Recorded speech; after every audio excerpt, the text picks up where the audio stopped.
Welcome to the Explainer. So, today we're jumping into a really personal and often pretty painful topic, drawing from Jess Connolly's book, Breaking Free from Body Shame. We're going to unpack a really powerful way of thinking about how we see ourselves. I mean, if you've ever felt that way, at war with your own reflection, this is for you. It's about that feeling of just not being at home in the very body you live in. A struggle so many of us know firsthand. So where does this feeling even come from? To really get to the bottom of it, the author takes us way back to this one specific moment in her childhood, a moment that really planted that first seed of shame. Okay, picture this. She's 9 years old, crammed in the back of the family car after a wedding.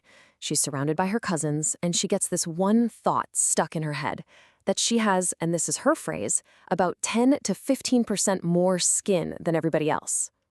So she's lying there and she takes her hand, holds it flat like a little knife, and just traces a line down her body, marking off all the parts that she decided were extra. And this wasn't just some kid's game.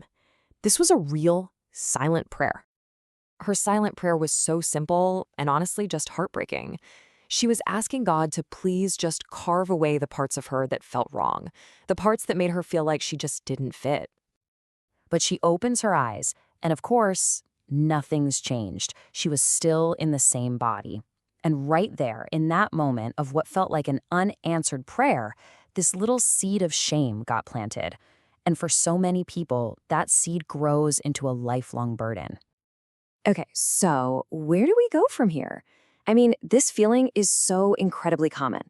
Our culture definitely has a few answers on offer, but as we're about to see, they each kind of have their own limitations. On one side, you've got these incredible movements like body positivity, which is all about actively loving and celebrating your body, flaws and all. And for people who find that's too big of a leap, there's body neutrality, which focuses more on just acceptance. And both have brought a ton of freedom to a lot of people. But then you look at the other side. A lot of faith traditions have kind of treated the body like it's just an earth suit, just a temporary vessel for the soul. The book actually has a name for this. She calls it body ignorance, a kind of silence that leaves people feeling like their physical struggles just don't matter spiritually. So you've got this huge gap, right, between the world's solutions and the church's silence. And it leaves us with this big, nagging question. What does God actually think about our bodies? To find a real answer, the book says we need more than just a new habit. We need to completely flip the script on how we see things. I mean, the cultural pressure is just relentless. It feels inescapable. A friend of the author really hit the nail on the head here. She said, look, this is just how it is. It's the air we breathe. It's what's expected. But check this out. The author's response is a total game changer. She says, no, I might live in America, but I belong to the kingdom. And just like that, her whole identity shifts. Her citizenship isn't cultural anymore, it's spiritual. And this idea, this is the absolute core of the whole book. And that brings us to the core idea she calls a kingdom body mindset. It's this belief that your body doesn't actually belong to you or to the culture around you. No, it's been claimed by a different kingdom, one that operates under a completely different set of rules, rules set by the one who made it. And this is so important. In this kingdom, the culture doesn't get to set the rules anymore. What that means is your body's value isn't based on TikTok trends or magazine covers. Its value comes from one single, unchanging place. So you see how this just completely reframes the whole struggle? It's not about the scale anymore. It becomes a battle over naming. The real problem isn't our weight or our shape. It's the false names, the lies we've believed about ourselves. And where does this whole misnaming thing start? Well, the book takes us all the way back to the Garden of Eden. The first lie to Eve wasn't some obvious insult. No, it was the subtle, poisonous idea that she was lacking, that she wasn't quite enough.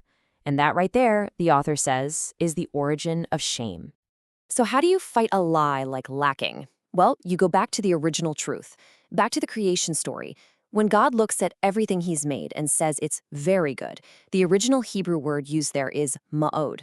And get this, it doesn't just mean good. A better translation is actually muchness or abundance. Think about that. God's first thought about his creation, about you, wasn't not enough. It was muchness, abundant goodness. And that just boils this whole daily struggle down to one choice. Which name are you going to agree with today? The world's name, lacking, or God's name, abundance. So what does it actually look like to live this out? It means you have to start actively rejecting all those lies. Your body is not some project you have to perfect. It's not a trophy you have to earn.